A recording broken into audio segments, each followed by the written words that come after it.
from Washington, D.C., this is Balance of Power with Joe Mathieu. President Trump threatens more sanctions against Russia. Welcome to the Wednesday edition as Trump hosts the president of Poland today at the White House. And geopolitics are back on the menu here in Washington, D.C., along with the future of NATO and the war in Ukraine, all in the balance. I'm Joe Mathieu alongside Kriti Gupta in Washington with much more to cover. Kriti, here we are on day 2 of your stay in the United States with, again, international affairs, foreign policy on the agenda, and a conversation about not only the war in Ukraine, Russia's war, but what's happening right now in China as President Xi appears alongside Kim Jong-un and Vladimir Putin. A real show of strength from Asian counterparts that you're starting to see, and getting the global south on board as well at a time when some of Donald Trump's closest allies, in theory, are still working on that defense ramp up. I'm sure that's something that's being talked about with the visit from the Polish president today. Yeah, they're having lunch right now in the cabinet room with a lot to discuss here. President Trump mentioning the idea of phase 2 or phase 3 secondary sanctions, which is a concept that we're going to chase down coming up with Jeanne Harman, the chair of the National Defense Strategy Commission, but also just crossing the terminal, Kriti. President Trump set to meet with Volodymyr Zelensky on Thursday. And we'll have a live report coming up from the White House on this. A fascinating time. I believe he's in Paris at the moment speaking to his European counterparts. We'll have some headlines coming from these conversations, clearly, and much more to follow. We'll check in with Tyler Kendall on the North Lawn in a moment, but first we want to update Wall Street. Let's get to the markets and the Wednesday trade right now with the help of Lisa Mathieu in New York. Lisa? You got it, Joe. We have a mix of red and green on the screen, so I want to take a little bit of a closer look under the hood. You head to the IMAP feature of your terminal. Of the 11 major industry groups, the biggest boost is coming from communication services. You click through, it's media entertainment, it goes to interactive media and services, and at the top is Alphabet. Yes, its shares are up more than 8%. That was after the judge ruled that Google can keep control of Chrome, also its partnership with Apple, but has to share some of the search data with rivals. Apple's shares, they're up about 3%. Over to the NASDAQ, it's up 0.9%, 190 points. The S&P 500 rising 0.2%, 15 points. The Dow down 0.4%, or 222 points. The sell-off in government debt lost some momentum. The yield on 30-year treasuries came close to 5% before erasing that advance. We'll start with the 30-year at 4.89%, down 7 basis points. The yield on the 10-year, 4.21%, and that's down 5 basis points. And the 2-year, 3.60%, that's down 3 basis points. The Bloomberg Dollar Spot Index, that's down about 0.2%. We'll take you to earnings now, and starting with Macy's, their shares up nearly 17%. Raised its annual outlook, reported its best comparable sales growth in 3 years. Its CEO said the company's back-to-school season is off to a good start. A different story over at Dollar Tree. Their shares are lower, down about 8%. Discount chain said profit for the current quarter would be little change, but that kind of overshadowed the news that the company actually boosted its annual outlook. And an earnings beat for Campbell's. Its shares are up 5%. For on-demand news 24 hours a day, subscribe to Bloomberg News Now. I'm Lisa Mathieu. That is your Bloomberg Business Flash.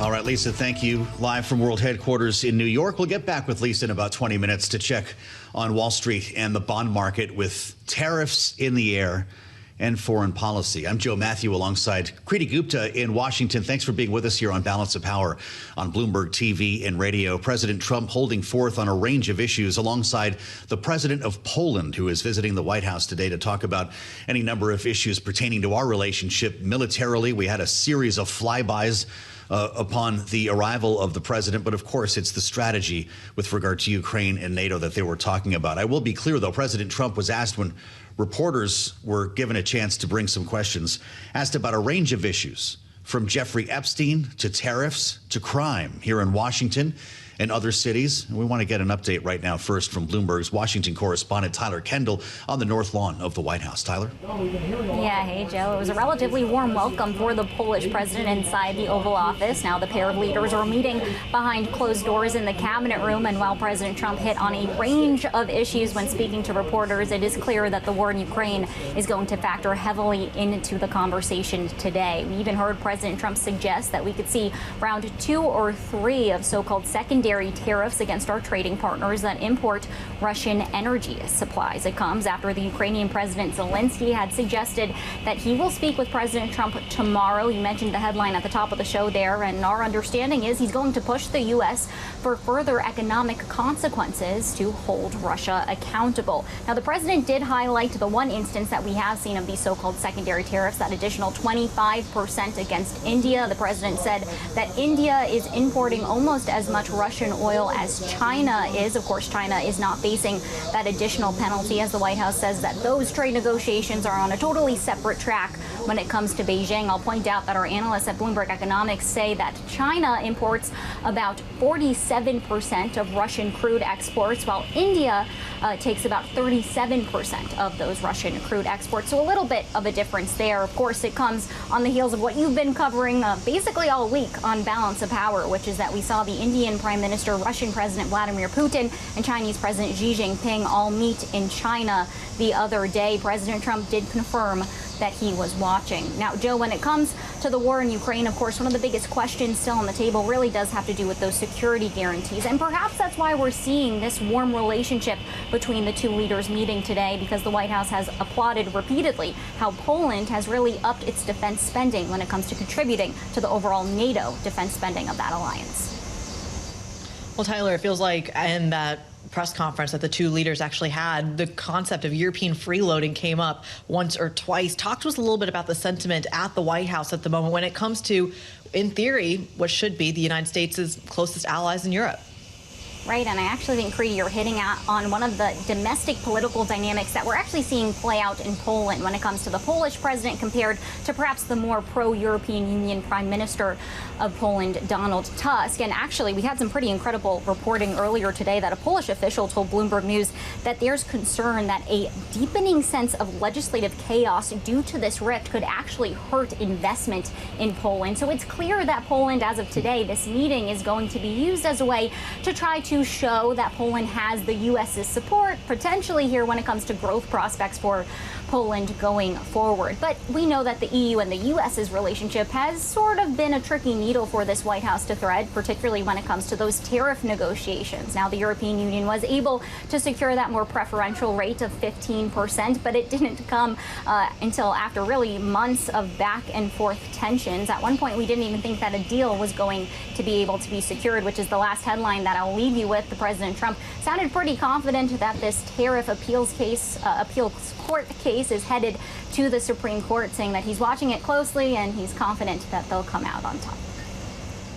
Tyler, are we done? We had a pretty good exchange there in the Oval Office. They have no other public events. If they strike a deal on anything regarding Ukraine or beyond, will we hear from either president? Well, at this point, there is nothing that is publicly on the White House schedule. Joe, this meeting, this working lunch in the cabinet room as of now is closed to reporters. But of course, we're going to be watching closely. Often when the foreign leader leaves, he could be given the chance to come to the stick microphones here at the White House that are stationed right outside of the West Wing. But at this point, we're really just watching for those developments, particularly as we try to glean some more details on what these agenda items for the rest of the week will look like, including President Trump meeting with Zelensky, as well as him confirming that he has plans to talk with Russian President Vladimir Putin in the coming days. Great. Tyler, thank you so much. Live from the White House, Bloomberg's Washington correspondent, Tyler Kendall. Indeed, Vladimir Putin is on President Trump's mind. Having seen the images of Putin alongside President Xi and Kim Jong-un, Donald Trump was asked about Vladimir Putin and the war in Ukraine at the beginning of this Q&A. Here's what he said. I have no message to President Putin. He knows where I stand, and he'll make a decision one way or the other. Whatever his decision is, we'll either be happy about it or unhappy. And if we're unhappy about it, you'll see things happen. Let's bring in Jeanne Harman on this conversation, a chair of the National Defense Strategy Commission, former ranking member of the House Intelligence Committee. Jeanne, it's great to have you back on Bloomberg TV and radio. We've been talking about this on the regular since Russia invaded Ukraine. Will Donald Trump end up being disappointed in Vladimir Putin? I have no idea whether he'll be disappointed, but he's been on both sides of this issue for months, and it's time for him to pick a side. And the right side is to stand with Europe. I'm very glad he's meeting with Poland, and to let Lindsey Graham and the Graham-Blumenauer bill pass the Congress. It's overwhelmingly supported, and it would impose secondary sanctions across the board on countries that are dealing in oil with Russia. It's been the right thing to do forever, and Trump is not making the decision. So I'm a little confused, maybe, but disappointed that we keep moving the goalpost over and over and over again. One thing I would say is that the stakes get higher and higher. It's almost the end of summer. When the snow comes, a lot of what Ukraine can do will not work anymore. Drones, yes, but supplies are running low. The U.S. government may close, God forbid, at the end of September because we don't have a budget. And there is still enormous ambivalence in Trump's base about what to do about Ukraine. I'm not ambivalent. Ukraine is a democratic country invaded by Russia. And if Putin gets away with this, he goes straight into Europe. And we just saw that Poland was increasing military drills because there were air attacks in western Ukraine, which is very close to eastern Poland. One more comment. Poland has taken in so many Ukrainian refugees, starting at the beginning and assimilating them. I don't think any other country has been as generous, and we really, really owe a lot to Poland. Jeanne, you mentioned a key piece there, which is those secondary or even tertiary sanctions when it comes to really targeting who is going to be buying oil from Russia.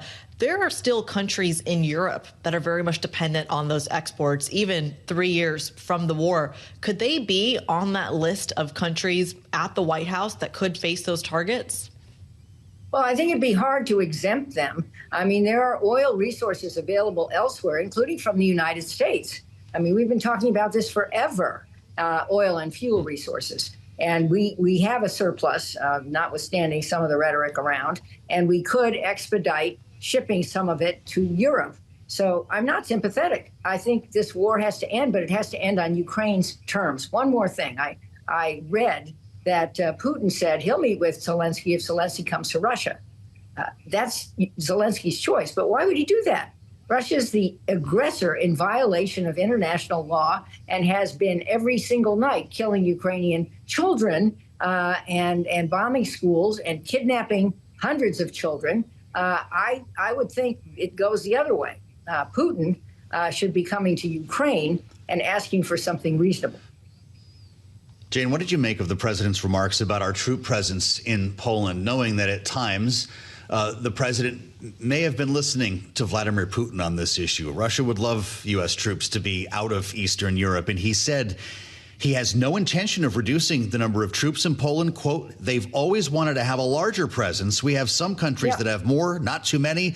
But no, they'll be staying in Poland. Is that a turn based on the way the president is feeling about Vladimir Putin over the past couple of days? Well, again, this is what he said today. What's he going to say tomorrow? But if it were up to me, darn well keep those troops there. Keep our coordinating base that provides intel and strategy into Ukraine in Germany. I visited it. It's in Wiesbaden, very impressive. And the U.S. is part of NATO. The defense of Europe is part of our commitment. And if we don't defend Europe, I think we leave ourselves vulnerable. And we, again, violate our fundamental values, which are to uphold the rule of law. That's how we win against China and these other countries. We have values. They don't. They're just thugs. And I don't want my country to become like them. I want my country to be the shining city on the hill, which is what Ronald Reagan said it was. Jeanne, the world's been digesting shocking images coming out of China, not only in terms of warm embraces with Vladimir Putin, Xi Jinping, Prime Minister Narendra Modi, among many, many other leaders, but also a very flashy military parade. I'm curious how you think that's being received here in the States. Does that almost justify a show of force, a show of strength here in the States? Well, again, my point is, renaming the Department of Defense of U.S. values and the U.S. soil, the Department of War communicates the wrong message. We haven't done it yet. I hope we don't do it. Matching widget to widget with China is not going to win. I mean, China's now has a broad appeal around the world, including an economic appeal, to remind we have pulled out of Africa, we have closed and defunded our soft power, including USAID and parts of the State Department. We're reducing our ability to compete with China on using all elements of national power, which was what this Commission on National Defense Strategy recommended. If we just become the war machine, we're going to invite war. And that is exactly not what we should be doing. You probably saw the president's post on Truth Social as he was watching the parade that Kriti mentions. This was a post aimed at President Xi. Jane Harman, he wrote in part, "Please give my warmest regards to Vladimir Putin and Kim Jong-un as you conspire against the United States of America." What's the conspiracy?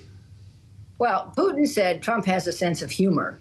I thought it was a snide comment. I don't know what was in Trump's head, but I can't imagine, again, that he really means what that says. And he's got to pick a side. Why don't you pick the side of American values and American democracy, which has been so valuable for almost 250 years, not just since World War II, but let's understand people want to come here. They don't want to line up and go to China or Russia. And Russia has devastated its economy by this wrong-headed war. Putin's only alive in this war because he's being bailed out by China and North Korea.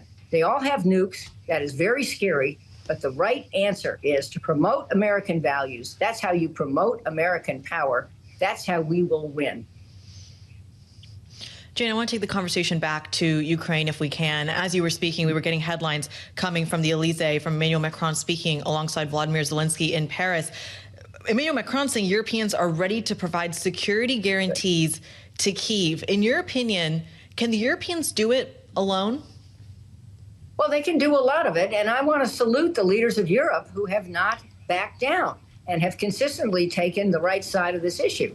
They can do a lot. They can provide troops. They can provide training. They can't provide all the intel that we can provide, but they can, as they have claimed to be doing, I hope they're doing it, use at least the interest from the seized Russian assets to fund military assets into Ukraine. I'm devastated that it turns out the Trump administration has been telling Ukraine for months, not telling us, but it leaked, I guess, a week ago, that those long-term assets, the ATACMS, the long-range missiles, cannot be used to attack Russia. Why can't they? Russia's using military airfields to attack Ukraine. We're not talking about bombing kids in Russia, which is what Russia's doing to Ukraine. We're talking about measures to take out the offensive weapons that Russia is using against Ukraine. So I'm hoping that somehow Europe will be able to help with this and that President Trump will figure out that the right side of this to be on is to keep the commitments that he personally made. And he's meeting with Zelensky, I gather, later this week, and to tell Zelensky, okay, the Lindsey Graham Blumenthal bill is passing. Congress wrote it, and I can't veto it. And this is how we're going to stand with you and prevail for democracy. Jane, it's great to have you weigh in here. Jane Harman, chair of the National Defense Strategy Commission. Thank you, as ever, for joining us on Bloomberg TV and radio. We've got breaking news coming from the New York Times, a couple of headlines that just crossed the terminal. That brings us back to President Trump and the mayor's race in New York. Yes, they combined here with President Trump mulling roles, we read, for Mayor Eric Adams and Curtis Sliwa to drop their mayoral bids and do something, presumably, for the administration. We'll be pursuing this story as we assemble our political panel coming up next. Rick Davis and Jeanne Zaino on the way in, right here, only on Bloomberg. I'm Joe Mathieu in Washington alongside Kriti. Gupta, thanks for being with us here on Balance of Power on Bloomberg TV and radio. You might have heard President Trump asked about Jeffrey Epstein earlier. It's not only because that is an obsession here in Washington, D.C. The story did advance a bit over the past 24 hours with a petition, a discharge petition, as it's called, filed by a Democrat and Republican, Ro Khanna, the Democrat, Tom Massey, the Republican, to force a vote on releasing the Epstein files. That legislation, that piece of paper was filed yesterday. Today, some 33,000 Epstein files, most of them not new, were released, made public by the Oversight Committee, Republican-controlled in the House. And a news conference was held a short time ago, late morning, with victims of Jeffrey Epstein. And the aforementioned Representative Tom Massey was there. Listen. The Speaker of the House just offered a fig leaf to my colleagues. They're going to vote on a non-binding resolution today that does absolutely nothing. They're allowing the DOJ to curate all of the information that the DOJ is giving them. If you've looked at the pages they've released so far, they're heavily redacted. Some pages are entirely redacted. And 97% of this is already in the public domain. 97%, Kriti, Gupta. People are waiting for a client list or something. Even in 33,000 pages, they still don't have it. Yeah, and the victim's saying that maybe they'll put together their own client list as some sort of solution to really reveal it. Really interesting development today as they were taking questions. To be fair, Speaker Johnson did talk about this just yesterday. Here's what the Speaker of the House had to say. I think we follow the truth where it leads. I think that's the responsibility of Congress. I think we owe that to the victims. And if there are further prosecutions, they need to be brought. No stone unturned. I mean, that's the commitment, and it's bipartisan.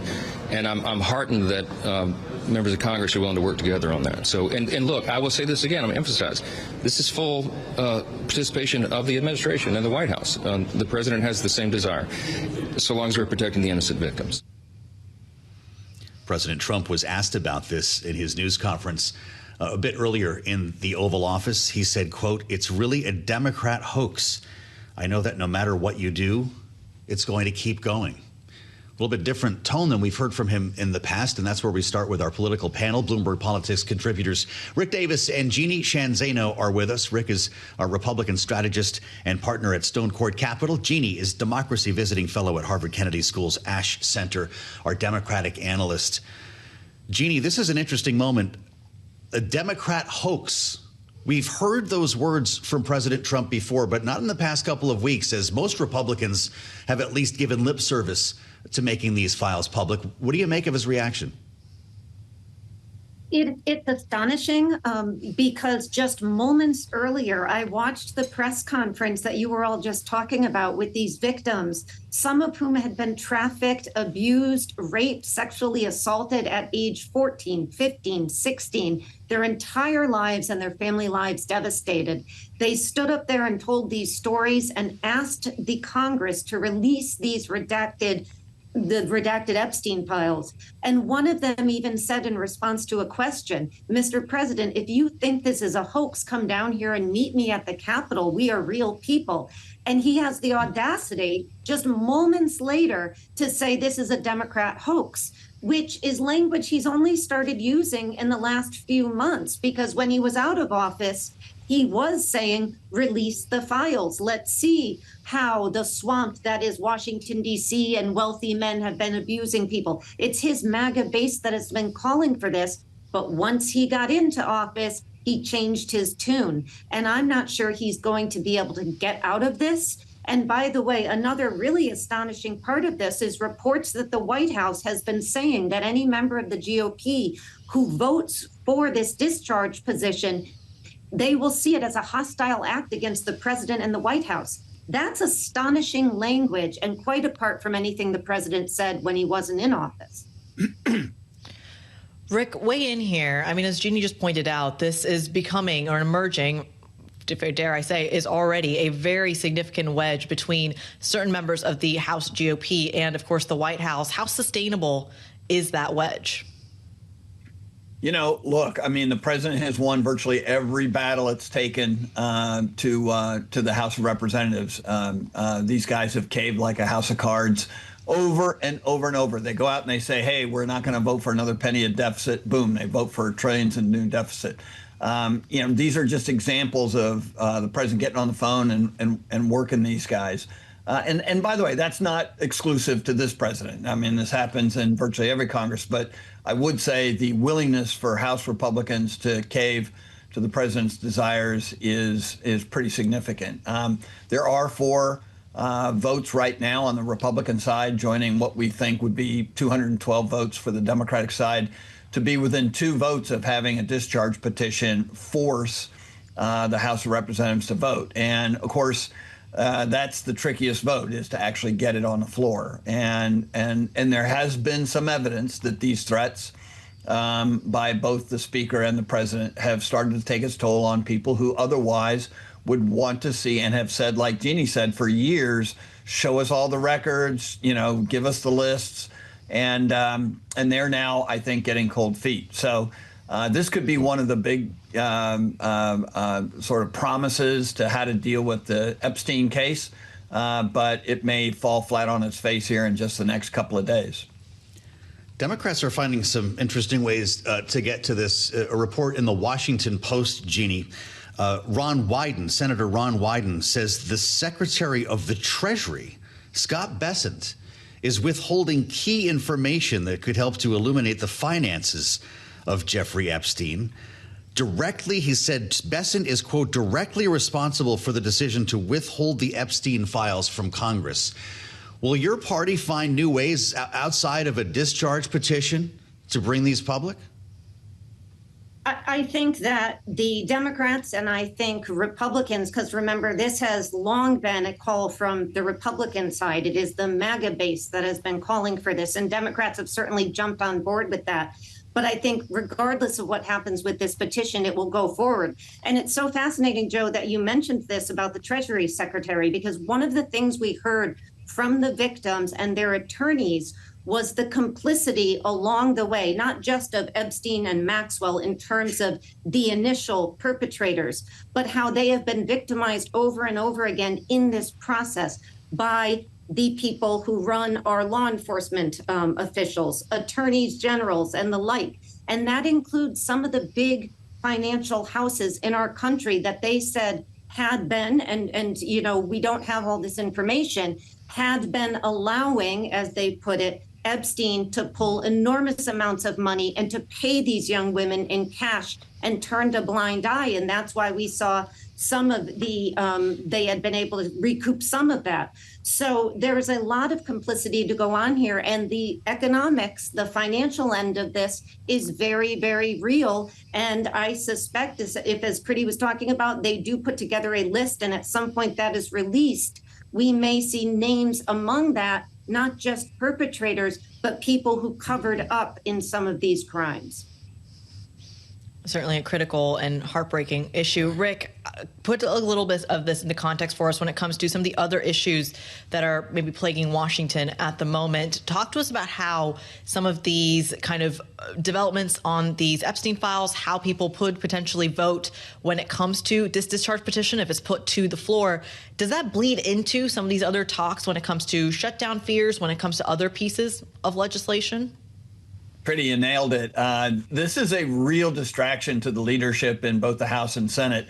They have a lot of work to get done in order to be able to fund the government by the 30th of September.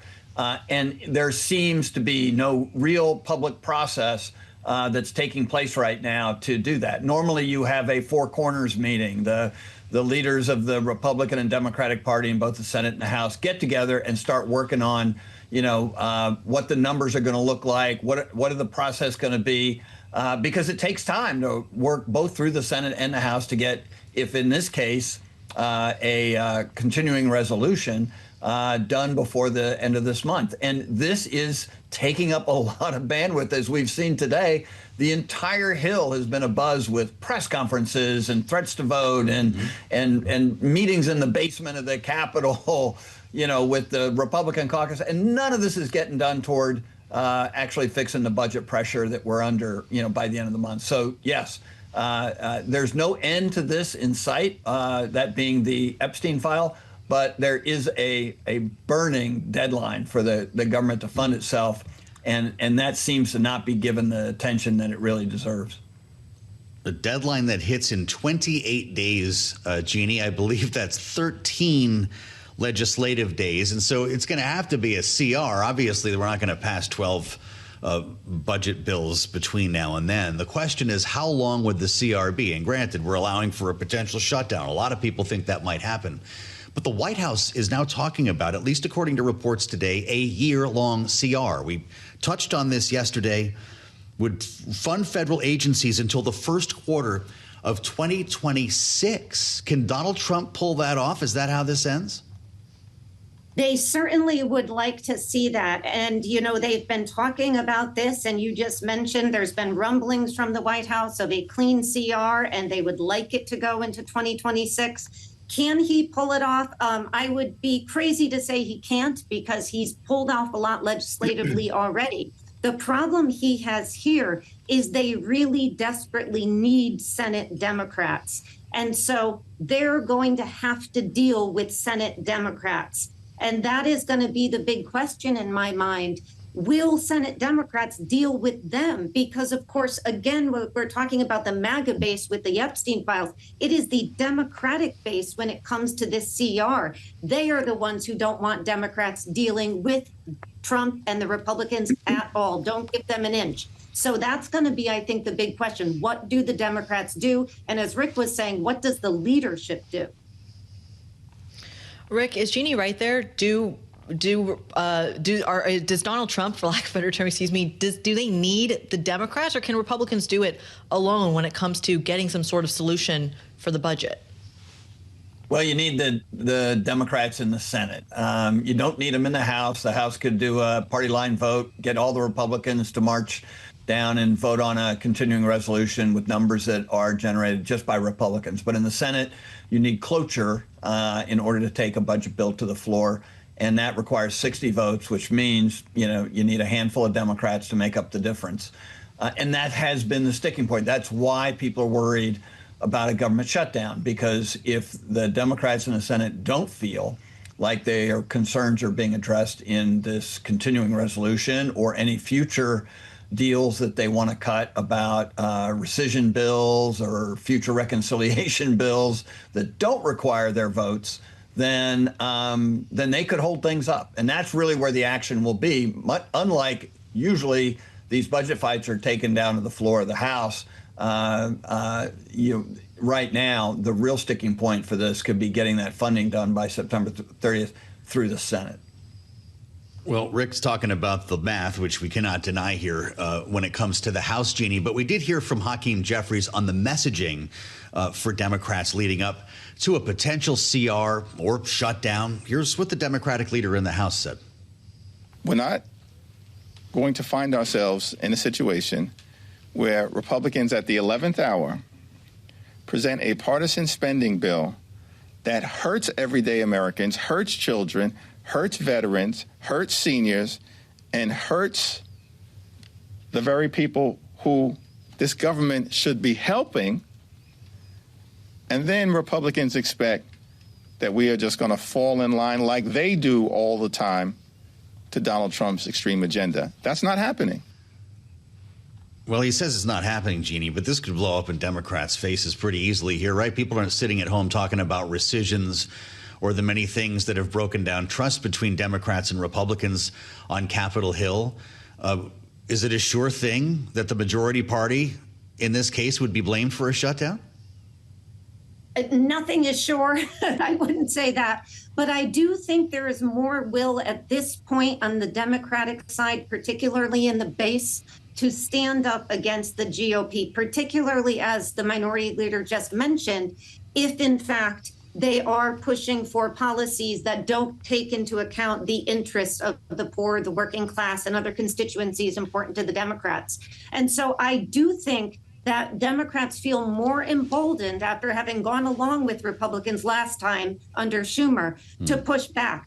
They could be on the losing side of that, by the way, and pay for it. But I think there's more fear in Democrats on the Hill today that, in fact, if they go in the other direction and they do work with the Trump administration and the GOP, and they do act in the way Schumer did last time, that they'll pay a bigger price, particularly in the midterm. So I think it's anybody's bet whether they are, in fact, ready to play ball.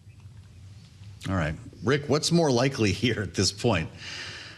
An actual CR that keeps the government open, or a discharge petition that brings the release of the Epstein files?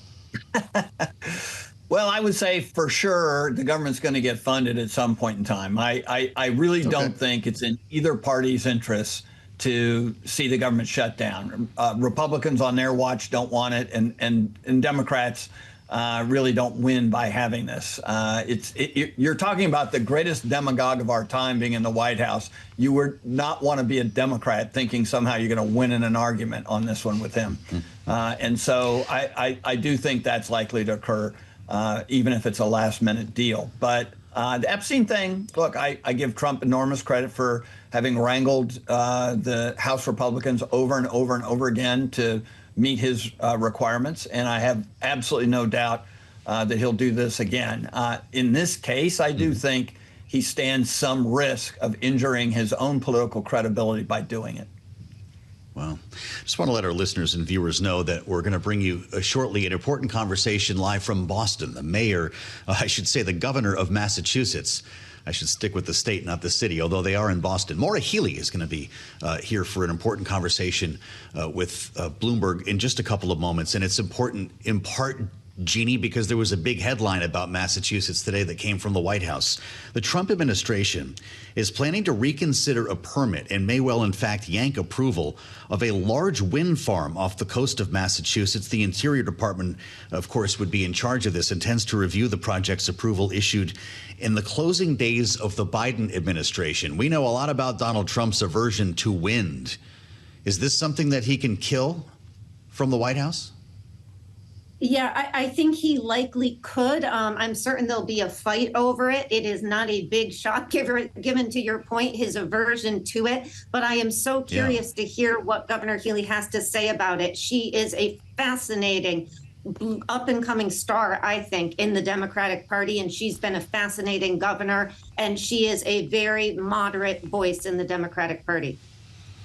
The Interior Department, Rick, is asking a federal court to pause the city of Nantucket's challenge here to South Coast wind development, since the Trump administration intends to ask that the matter be sent back to the Interior Department. It's a bit of procedural legalese, a little bit of muck there. But in this filing, the administration is looking for the court to rule on this so-called voluntary demand request. Is this the end of wind energy as we know it in America?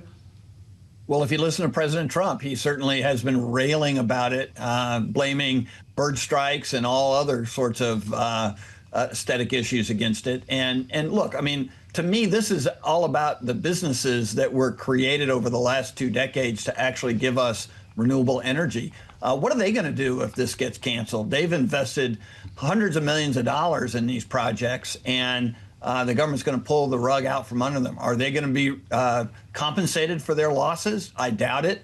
We're going to have another lawsuit against the federal government. What do we need that for? So I think the incredible disruption that occurs by taking these things out of useful purpose, especially when they are getting toward the end of their development period, is just needless. I struggle to understand the economic reasons why this would be the case. Well, it's a pleasure to have reaction from the governor of Massachusetts now as we thank Rick Davis and Jeanne Zaino, Bloomberg Politics contributors, for a great panel and conversation today. Maura Healey now in conversation with Caroline Gage, Bloomberg News, head of Americas. This is live from the city of Boston on Bloomberg TV and radio. Here's the important thing. It's not just jobs in those areas, in research, in science, in life sciences, for example. It's all the other jobs that go with it, because 2 out of every 5 jobs in those areas are actually jobs in construction, in real estate, in legal IP operations, in hospitality, in restaurants. And so, you know, that's why those cuts are particularly devastating to a state like Massachusetts. But, you know, we could talk about what I'm doing to combat that, but that is certainly something that we're seeing. The other thing that's been hard for us is that we're a state where, as governor, I am very focused on lowering costs for residents, for businesses. That includes energy costs. One thing we don't need is energy supply to our region cut off. And unfortunately, that's what we're seeing by the Trump administration's move to kill jobs and to literally take away power by dismantling wind operations on the East Coast. Yes, and we're going to absolutely get to wind. But before we get there, I just did want to talk about what you've been doing to combat the threat that these funding cuts pose to the state. You've proposed using $400 million in state funding to help combat that. How far does that go? Well, here's the thing, okay? I think this is a good investment. even without what is happening by the Trump administration, but especially because of the cuts that we're seeing. I want to be clear, as governor of this great state of Massachusetts, we're open to the world for business. We want to continue to be the place that attracts students and researchers from around the country, from around the world. We want to attract entrepreneurs and innovators, as we have for so many decades. And, part of my statement in coming forward with DRIVE, which stands for Discovery, Research, Innovation for a Vibrant Economy, the whole point is to say we're making these investments because we know the ROI.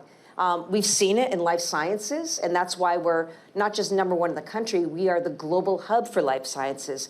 And when you think about climate technology or applied AI, or even further work that we can do in life sciences, these are the kinds of investments that we need to make. So that's $400 million in state funding that we hope to leverage with additional funding from, I'm a big believer. Yes, I'm a team player and public-private partnership. That's what we are embracing more than ever. So obviously we have a venture community, we have a life sciences community, we have an academic community, we have an investment community, people who know and understand what it means to make an investment and see a great return. And so we're hoping to be able to leverage that and really be a model. I don't know of a state that's doing this, but it's that important. By the way, not just to Massachusetts, it's important to this country, because the only one who's winning right now is China.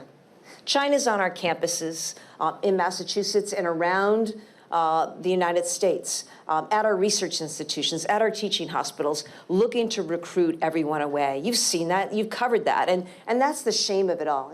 I am about America first. I'm a very competitive person. I want Massachusetts soaring, and I want America soaring.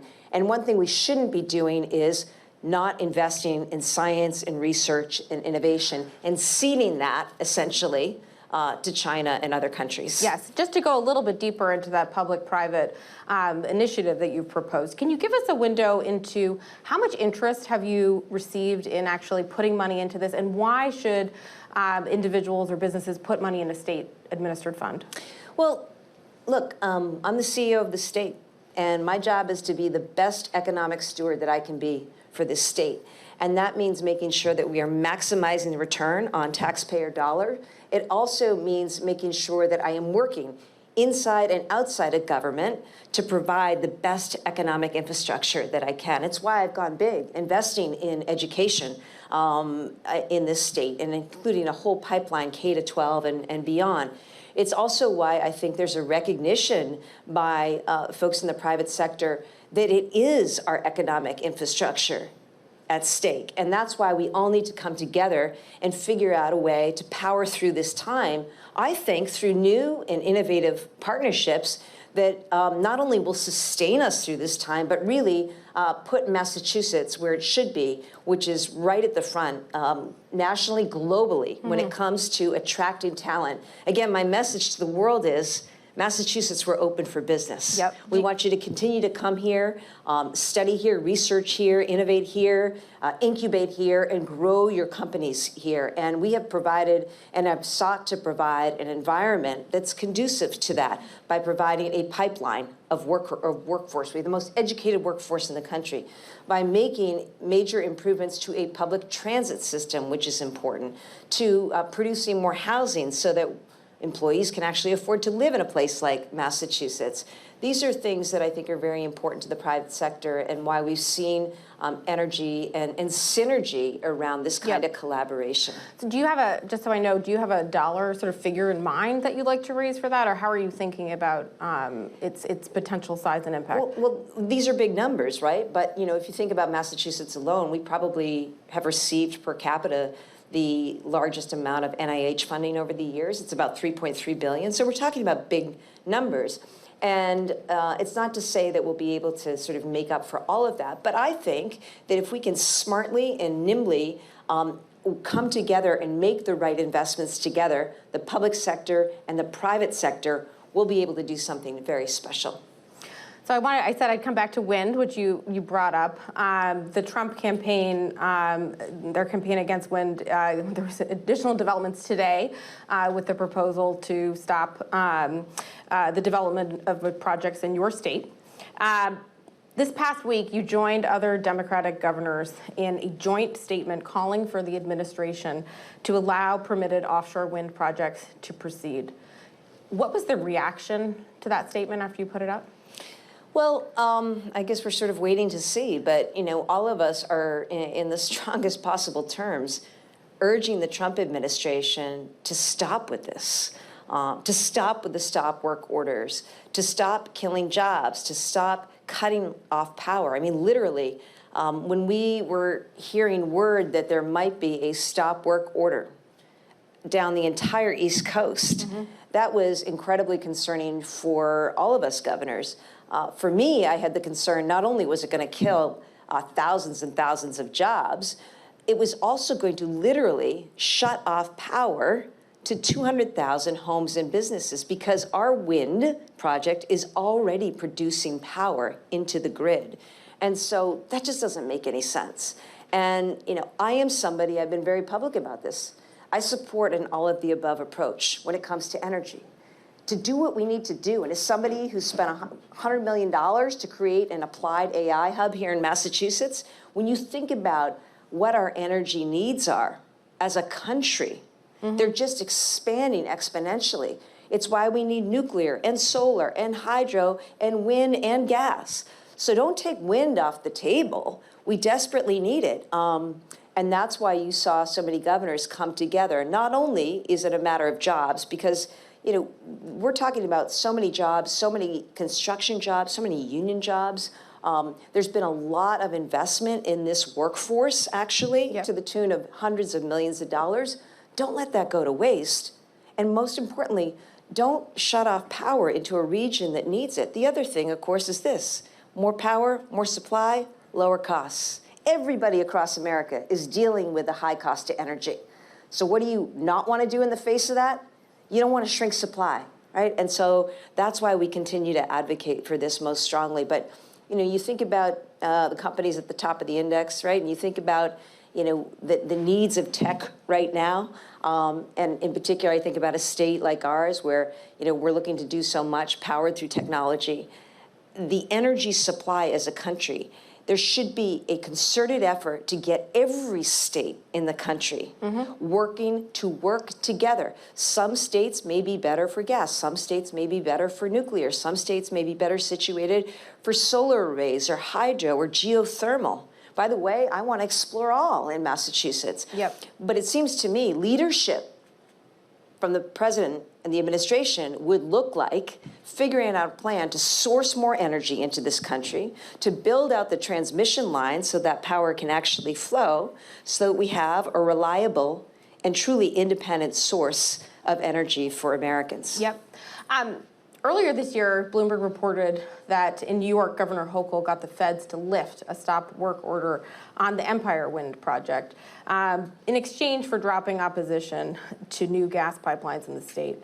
Do you think there's scope for a similar deal in Massachusetts?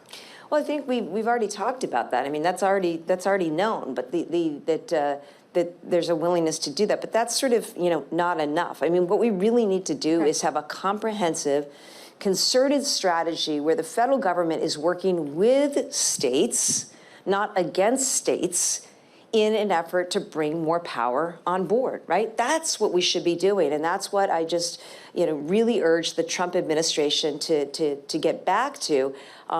It makes no sense. Wind is, I don't understand where some of this is coming from, this antipathy towards wind. We see wind. I mean, look at so many of the states out west. I mean, they've been long using wind. We need to continue to do that here and to harness it here. It's a tremendous source for us.